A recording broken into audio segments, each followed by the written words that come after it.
दालनात बोललो होतो आम्ही. आता आझाद मैदानावर गेलो होतो. शक्तीपीठ मार्गाविषयक हजारो लोक आझाद मैदानावर विरोध म्हणून बसलेले आहेत आणि हा 12 जिल्ह्यातून जाणारा मार्ग याला एक विरोध शेतकऱ्यांचा विशेषतः, कारण बागायती जमीन सगळी या भागात भूसंपादनासाठी आणि तत्कालीन मुख्यमंत्री यांनी स्वतः कोल्हापूरला जाऊन हा मार्ग होणार नाही अशा प्रकारची घोषणा केली होती. नाही नाही, चांगले आम्ही जाऊन आलो. आता फक्त कोल्हापूरचे ते 12 जिल्ह्याचे नाही. अरे म्हणून या मार्गाला एक जनतेचा विरोध आहे आणि तत्कालीन मुख्यमंत्र्यांनी हा होणार नाही अशा प्रकारची घोषणा केलेली सभापती महोदय. तरी याच्यात शासनाने भूमिका स्पष्ट करावी अशी माझी विनंती आहे की कारण जनतेचा एवढा विरोध असताना, पॅरलल रस्ते सगळे उपलब्ध असताना अशा पद्धतीनं एखादा रस्ते झाले पाहिजे, विकासासाठी आवश्यक आहे, मान्य मला, परंतु एक जनतेच्या भावना सुद्धा सरकार जपणार का हा माझा प्रश्न आहे. माननीय मुख्यमंत्री. सभापती महोदय, सन्मान्य विरोधी पक्षनेत्यांनी जो विषय मांडला, शासनाची भूमिका स्पष्ट आहे. शासनाला शक्तीपीठ महामार्ग करायचा आहे, मात्र त्याच वेळी तो लादायचा नाहीये. मागच्या मुख्यमंत्र्यांनी आणि आताच्या उपमुख्यमंत्र्यांनी सांगितलं होतं की आम्ही हा लादणार नाहीये. त्यामुळे आमची चर्चा सुरू आहे आणि चर्चेचं फलित असं आहे, माननीय बंटी पाटील साहेब, माननीय मुश्रीफ साहेबांच्या उपस्थितीत आम्ही कोल्हापूरच्या एअरपोर्टला पोहोचलो तेव्हा शेकडो शेतकरी 3 तास माझी वाट पाहत बसले होते. त्यांनी 1000 शेतकऱ्यांचं कोल्हापूर जिल्ह्यातल्या मला निवेदन दिलं आणि त्यांनी मला आव्हान दिलं आहे की यातली एकही सही खोटी असेल तर आमच्यावर कारवाई करा. आणि त्यात त्यांनी सांगितलं की आम्हाला शक्तीपीठ महामार्ग हवाय, आम्ही त्याच्याकरता जागा द्यायला तयार आहोत आणि आपण हा रद्द करू नका. एवढंच नाही तर वर्धा जिल्हा, यवतमाळ जिल्हा, सांगली जिल्हा, प्रत्येक जिल्ह्यातल्या शेतकऱ्यांनी सह्यांचं निवेदन दिलेलं आहे की आम्हाला शक्तीपीठ महामार्ग करायचा आहे. शक्तीपीठ महामार्ग हा केवळ शक्तीपीठांना किंवा आपल्या आस्थेच्या केंद्रांना जोडणारा महामार्ग इथपर्यंत मर्यादित नाहीये. हा महामार्ग मराठवाड्याच्या 5 जिल्ह्यांचं जीवनमान बदलणारा महामार्ग आहे. त्या 5 जिल्ह्यांना पोर्ट कनेक्टिव्हिटी देणारा मार्ग आहे. त्या 5 जिल्ह्यांना पूर्णपणे औद्योगिक पटलावर आणणारा मार्ग आहे. आणि म्हणून आणि नुसते मराठवाड्यातलेच 5 जिल्हे नाहीत, त्यात विदर्भातले 1-2 जिल्हे आहेत, पलीकडचं आपल्या देखील काही पश्चिम महाराष्ट्रातला भाग आहे. त्यामुळे हा महामार्ग केवळ अट्टहास नाही आहे, तर जसं समृद्धी महामार्गाने आज जवळपास 12 जिल्ह्याचं जीवनमान बदलून टाकलेलं आहे आणि ज्या वेगानं त्या ठिकाणी त्याचं परिवर्तन होत आहे, तशाच प्रकारे या महामार्गानेही हे परिवर्तन होणार आहे. आम्ही जरूर आपल्यासोबत बसून शेतकऱ्यांच्या अडचणी समजून घेऊ, कोणाच्या असतील तर त्या अडचणी दूर करू. पण माझी देखील आपल्याला विनंती आहे की या सर्व जिल्ह्यांच्या विकासाकरता आज मला सांगा की कोल्हापूरवरनं पाऊण तासात मोपा एअरपोर्टला जाता येईल, तासभरात जाता येईल. याने जे काही आपलं कॉमर्स आणि बिझनेस आहे याच्यात फरक नाही पडणार, परिवर्तन नाही होणार त्याच्यातनं. त्यामुळे हा महामार्ग काही आमचा अट्टहास नाही आहे, महाराष्ट्राच्या विकासाकरता अत्यंत महत्वाचा असा महामार्ग आहे. आणि आता शेतकरी हे मैदानात उतरले आहेत. आज जसा मोर्चा झाला याच्यात तिप्पट मोठा मेळावा, आता शेतकरी याला समर्थन देणारा घेणार आहेत.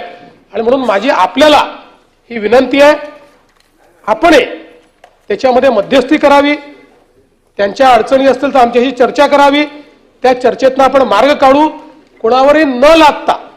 आपल्याला कल्पना असेल की ज्यावेळेस समृद्धी महामार्ग झाला त्यावेळेस अशाच लोकांच्या विविध संकल्पना होत्या, पण ज्या गावामध्ये त्या ठिकाणी सभा झाली त्या गावांनी अख्खं गाव त्यांनी कन्सेंट अवॉर्डनी सगळ्या जमिनी दिल्या.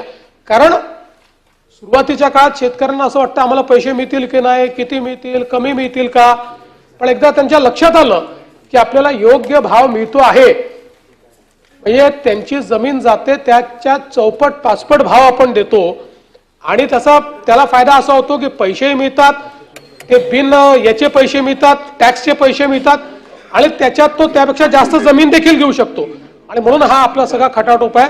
तर आपण देखील याच्यामध्ये मदत करावी अशा प्रकारची विनंती आहे. सचिन आहे नाही, प्रश्न उत्तर नाही. आता विरोधी पक्ष नेत्याने आपला प्रश्न माननीय मुख्यमंत्र्यांनी नाही नाव घेतलं असेल तरी त्यांनी तुम्हाला इन्व्हाइट केलंय. आपण आता बसून त्या संदर्भामध्ये चर्चा करा. आणि चुकीची कशी येते आता आपल्याला इन्व्हाइट केलंय, आपले प्रश्न त्यांनी सांगितलेले. 5 मिनिट ना, आपण थोडक्यात सांगा. मध्ये द्या सभा 1 मिनिट द्या. सभापती महोदय, सन्मान्य मुख्यमंत्री महोदयाने स्पष्टपणे बाजू मांडलेली आहे. राज्यपालांच्या अभिभाषणात देखील सरकारची भूमिका आलेली आहे. सभापती महोदय, मुख्यमंत्री महोदयांना माझं सांगणं एवढंच आहे की Nagpur Ratnagiri highway already existence आहे. हा महामार्ग जो जोडला जाणार आहे, आपण म्हणतो त्याला जोडणारे अनेक रस्ते आहेत की जे हे नागपूर रत्नागिरी हायवेला आपण जोडू शकतो. मोपाचा उल्लेख केला. ऑलरेडी आजरा मार्गे संकेश्वर मार्गे रोड आता 4 लेनिंग झालेला आहे, ज्यामुळे मोपाला आता 2-2.5 तासात आम्ही कोल्हापुरातनं पोहोचू शकतो. आमचं म्हणणं यातलं काय की आता कोल्हापूर असू दे, सोलापूरवाल्यांनी रत्नागिरी या नागपूर रस्त्याला जमिनी दिल्याच, सांगोल्यातल्या लोकांनी दिल्या जमिनी, पुढं धाराशिवमध्ये लोकांनी जमिनी दिल्या, नांदेडवरून येणारा रस्ता तुळजापूरला चांगला झालेला आहे. सन्मान्य मुख्यमंत्री महोदयांना माझी सभापतीमध्ये विनंती आहे की थोडा सकारात्मक दृष्टिकोन त्यांनी ठेवावा अशी आमची विनंती आहे.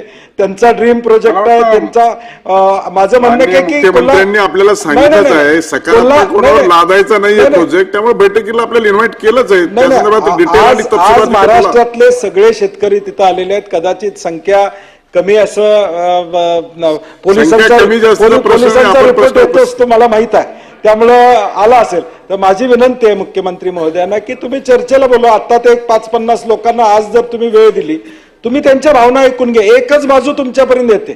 1000 लोकांच्या सह्या खरंच दिल्या असतील ना सन्मान्य मुख्यमंत्री महोदय, ती आपण सभागृहात बोललेला, त्यामुळे ती कागद आम्हाला द्या. कारण की ज्यांनी दिलं म्हणतात त्यांनी पहिला विरोध त्यांनी नोंदवलेला आहे.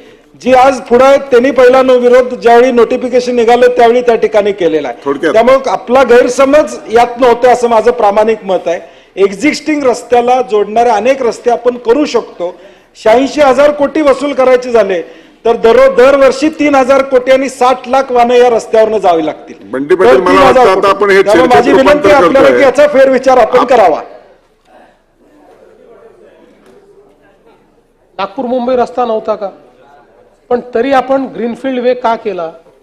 कारण ग्रीनफील्ड ऍक्सेस कंट्रोल रोड केल्यामुळे जे एरिया हे जुडलेले नसतात ते ओपन अप होतात.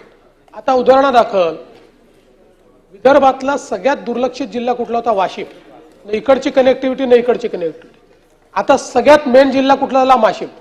2 तासात नागपूर, 4 तासात मुंबई. हे परिवर्तन आहे. त्याच्यामुळे आपण दिल्ली मुंबई नवीन ग्रीनफील्ड का केला?